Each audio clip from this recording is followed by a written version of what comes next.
The Security Council of the United Nations, as it currently exists, harks back to a period in world history which no longer exists. The geopolitical realities of today are not reflected in the Council. The Council has, in recent years, been progressively unable to take the decisions necessary in order to assist and support the strengthening of international peace and security, largely for geopolitical reasons. The Security Council of the United Nations, as it currently exists, harks back to a period in world history which no longer exists.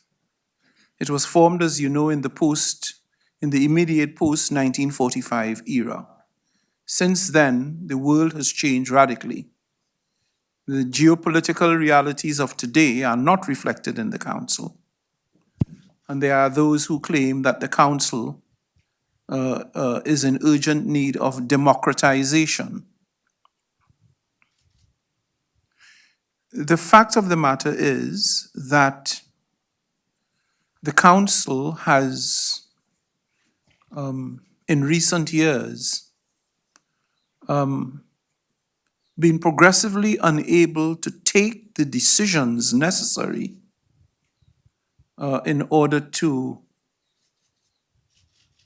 assist and support the strengthening of international peace and security, largely for geopolitical reasons.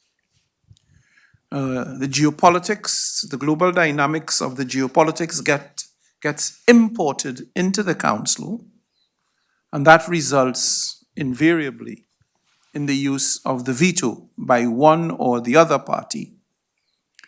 Often, this causes immense frustration in the General Assembly, but also beyond. In a key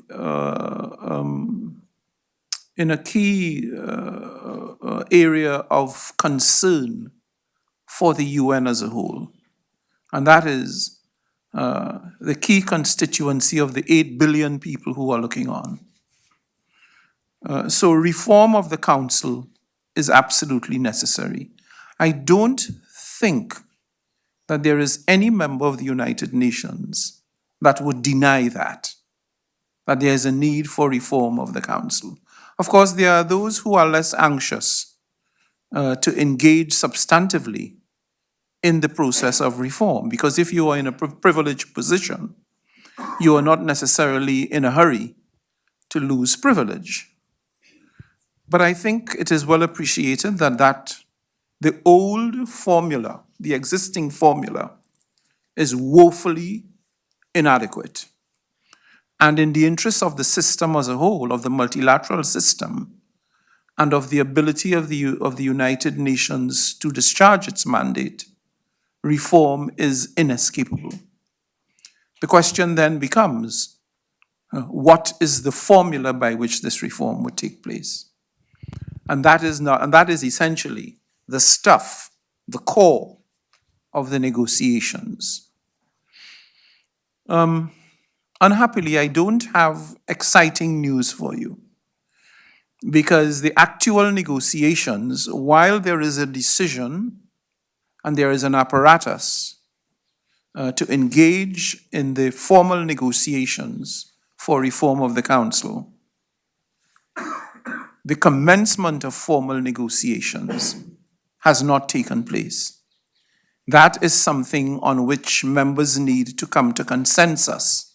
And there is no consensus as of now as to when that process should begin. What is happening at the moment is that members are engaging in a discussion on what the elements of the reform might look like. There are several models of how the UN, how the Security Council should be constituted. Whether it's an enlargement of the council or an enlargement of the non-permanent members, etc. I think there are about 5 formulas on the table for discussion.